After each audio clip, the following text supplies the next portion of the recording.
Hi guys, thanks for joining me today. We are going to be making this cute little apple hot pad or mug rug. This is the 5x5 size, so this is more of like a mug rug.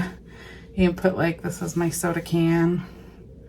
This is the 5x5 size. This is the smallest size. There are 4 sizes you can make, and it is 2 hoopings with this optional leaf. If you don't want to add the leaf, then it's just 1 hooping. Okay, so let's talk a little bit about what materials I used here. The fabric is the Pioneer Women fabric line. This is the Sweet Romance Fat Quarter Bundle. They have a bunch of different ones, but this fabric and this fabric come in the Sweet Romance Fat Quarter Bundle. Again, the Pioneer Woman. So that's what I used.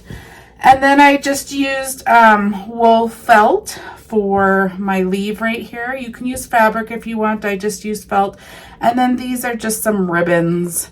I don't even know what they are. I already pulled it off. I think this might have been Stamping Up, actually. My sister used to sell it. So, and then I don't even have any more of this one. This was probably just, I always just grab ribbon from Joann's and Michael's, okay? So I'm going to use this time.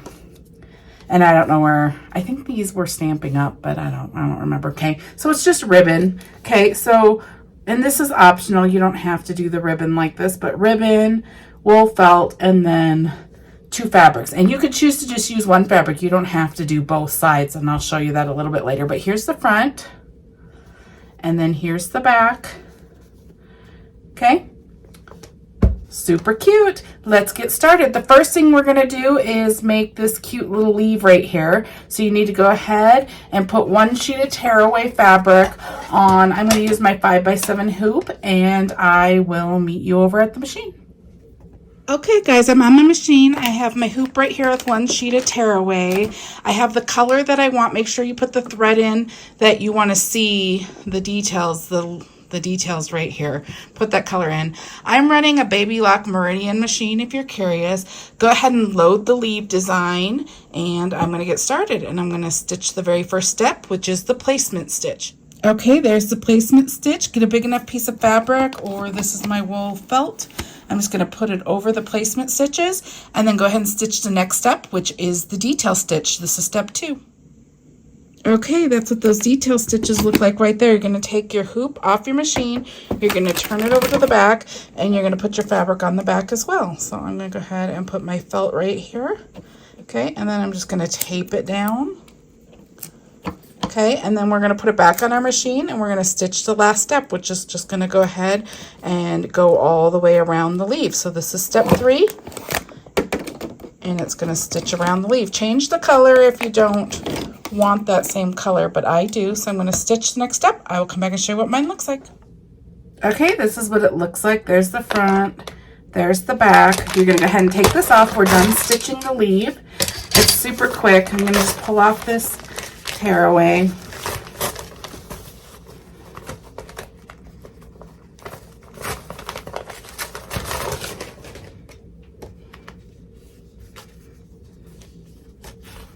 Okay, and then I'm just going to cut around this. I'm just going to use regular scissors, but you could use like pinking shears. That would look really cute as well.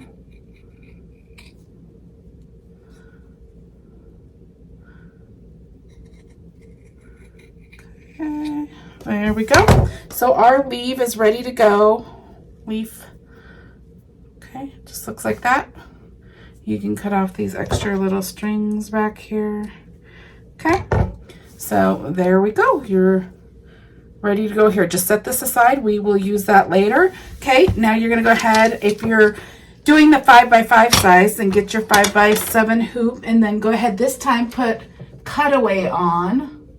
I'm going to get a sheet of cutaway, and then I'm going to go to the machine, and I'm going to load the Parker on the Porch Apple Hot Pad Mug Rug, okay? And I'm going to go ahead and stitch the first step, which is the placement stitch, and I'll come back and show you what that looks like. Okay guys, I have my placement stitch right here. This was the first stitch that you do on the Hot Pad Mug Rug. And so now we know what size we need. This is the 5x5. So go ahead and get your fabric cut to the right size to get past all of your placement stitches right here. I'm using this fabric right here.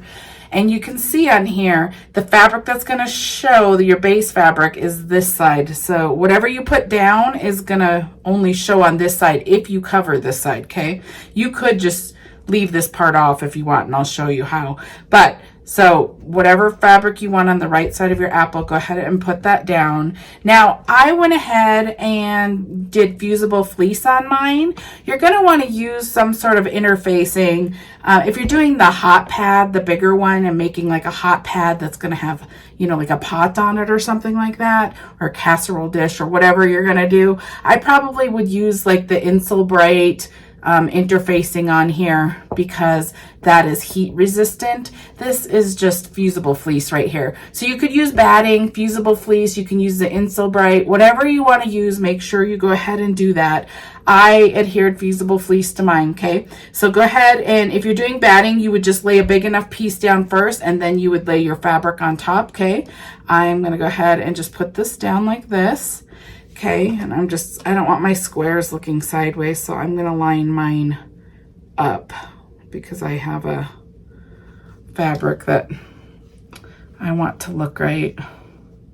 I just want it to be straight, not off. Okay, so you're gonna go ahead and do that. Now go ahead and go back to your machine, and you're gonna stitch the second step, and it's gonna go ahead and just tack down this apple right here. And then I'll come back and show you what that looks like. Okay, this is what it looks like right here. Step 2, went ahead and tacked our fabric down right here. So the next step is gonna go ahead and do a line down the middle. So that's gonna show us how big of a piece of fabric we need, and it's gonna show us how to place this other fabric down. Okay, so if you want your apple to have 2 different size fabrics, go ahead and run the next step, which is step 3. It's just going to make a line down the middle for you.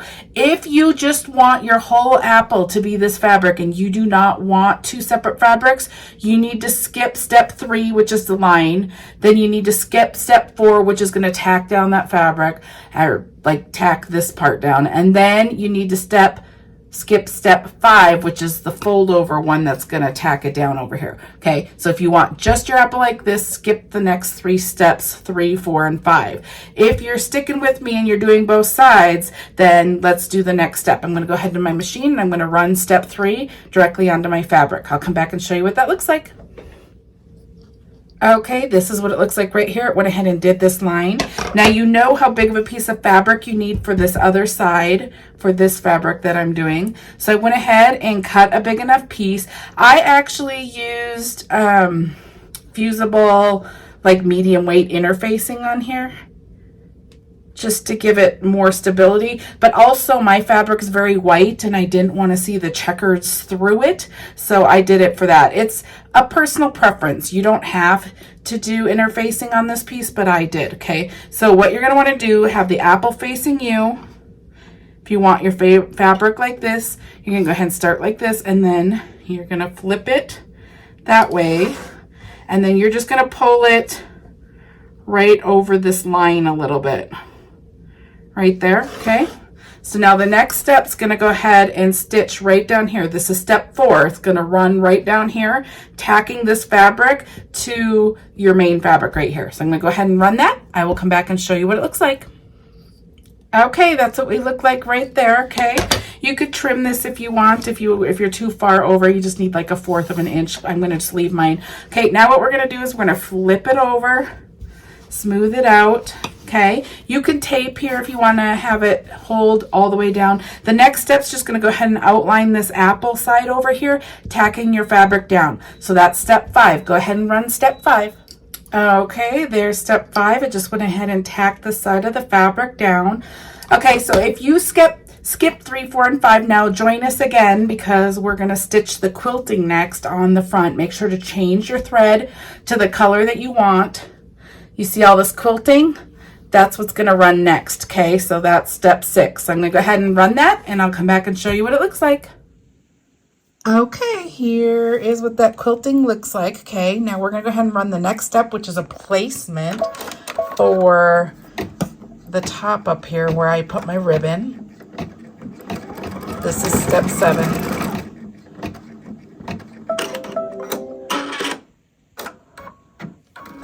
Okay, guys, it went ahead and did that placement right there that we just ran. Okay, now I'm just taking some ribbon. You could do 1 if you want. You could do 2. You can do whatever you want. You also, so if you want the loop on top like I did right here, you're going to put the loop in the middle. If you want it just having, like, say you just wanted 1, but you wanted it to kind of be like this, like frayed edges like that, then you would place the frayed edges on the inside. Whatever you place on the inside is what's going to flip up and show on the outside, okay?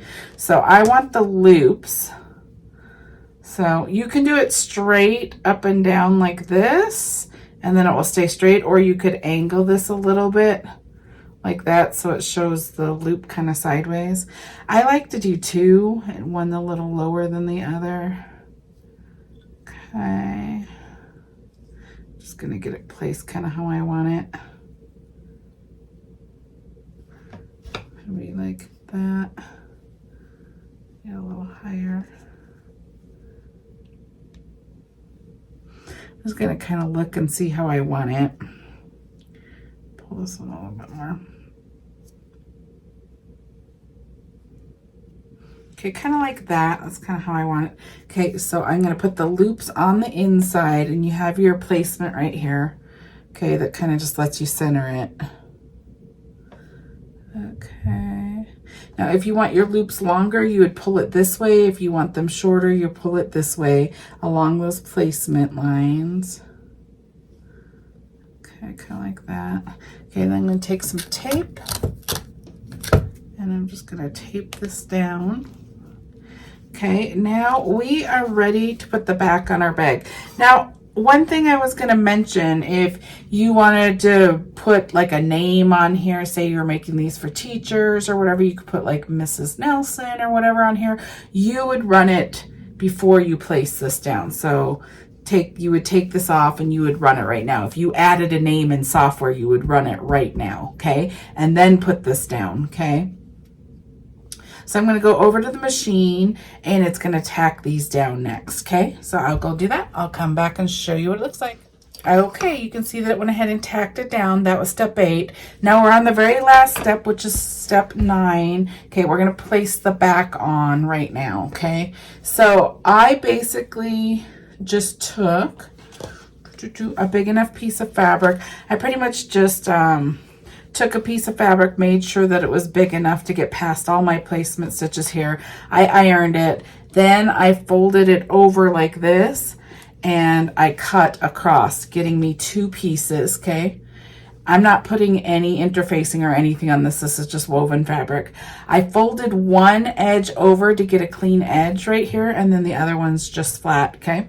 So you're gonna go ahead, if this was directional fabric, for example, if you wanted directional fabric on the back, mine is not, but I'll just show you how you would place it. Okay, so you take the bottom one, whatever one has the clean edge goes down first. Okay, so you would just, like, this goes about halfway.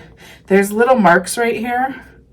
If you see there was placement stitches right here, that's the halfway mark of the apple right there. So you would just go right here and right here. Okay, so you would place it the way that you would want facing you, and then you would go this way. So right sides are together, okay? So I'm just gonna go ahead and place that, okay? And then you take the other fabric, if you have the right sides facing you, like say there was hearts going towards me, then you would flip it this way, okay? Remember to do the clean edge on the bottom. Okay, and then just make sure you overlap it. I always overlap it a little bit past the folded corners, and then just line it up whichever way you're wanting. I think I want mine right here. I'm just lining up my squares. Okay, like that. Make sure you get past all your placement stitches. Now go over to your machine and run the last step, step 9. Okay, I will come back and show you mine. Okay guys, this is what the top looks like. This is what the underneath looks like right here. You can take this off now. Okay, now I'm just gonna go ahead and cut all the way around.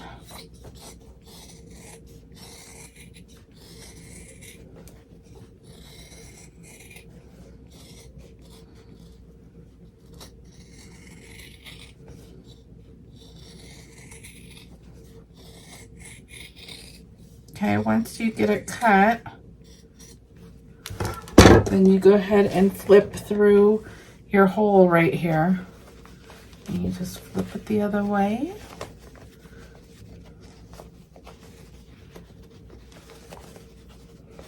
Okay, and then just take whatever tool you use to get your corners out all nice. And then I usually iron it now so I can get it all flat and nice looking. Okay, so just flip it and then go get it ironed. You can see you have the clean edge on top right here. Okay, I'm gonna go iron it and get it all flat, and then I'll come back and show you what it looks like. Okay, this is what we look like right here. Here's the back. You have your opening still. You can close this with whatever you want to close it with. I'm going to use like this Stitch Witchery stuff. I'm just going to get a big enough thing. There's like, it's called like Steam a Seam and this stuff right here. So you can just put it in. And I just use a tweezers to do this. Oops, turn that over, it's slipping.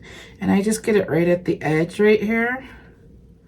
Once I have it all in, then I just go ahead and hold my iron on there, and the heat adheres the fabrics together. So I'm gonna go ahead and iron that, and I'll come back and show you what it looks like. Okay, this is what it looks like right here. I went ahead and tack that down, okay. I'm gonna use the fabric fuse tape. You could use this to close this as well. I just have been using this stuff because it's easier because it's not sticky when you put it in there. Okay, this so we're gonna go ahead and take our leave. You could use a hot glue. You could use whatever you want. Make sure you put it the right way. You put it that way. I think I want it this way still. Okay, so you're just gonna, I'm gonna just take some of this, and I'm gonna put it down here, kind of off. This part's gonna hang off, so I'm not gonna put any of it there. Okay, I'm gonna pull that, and then you can see there's some over the edge. I just fold that in, so there's none off the edge. Okay, and then I place it. Make sure to watch which way your stitches are going, because there clearly is a correct way. And if you want like 2 of these on here, say for example, you wanted like 2 leaves or something, like them offset or something, you could make 2 of these. Just showing you before I place it. Over here more, maybe like right there. Okay, and then just rub it down. Okay, there you go. There's our little apple coaster. Again, this is the apple coaster and hot pad set by Parker on the Porch. Okay, super easy to make, really fast, super cute. This is the 5x5 size. Again, this is a great size for coffee cups or whatever. If you want like a hot pad, then I would make the bigger sizes. But here you go. Let me know if you have any questions. If you like this video, go ahead and give it a thumbs up. And if you want to see all videos that come out, go ahead and hit that little bell for the subscribe button. It will notify you when a new tutorial comes out. I hope this helped you. Can't wait to see what you make. Go ahead and post them over in the Parker on the Porch Facebook group. See you in the next one.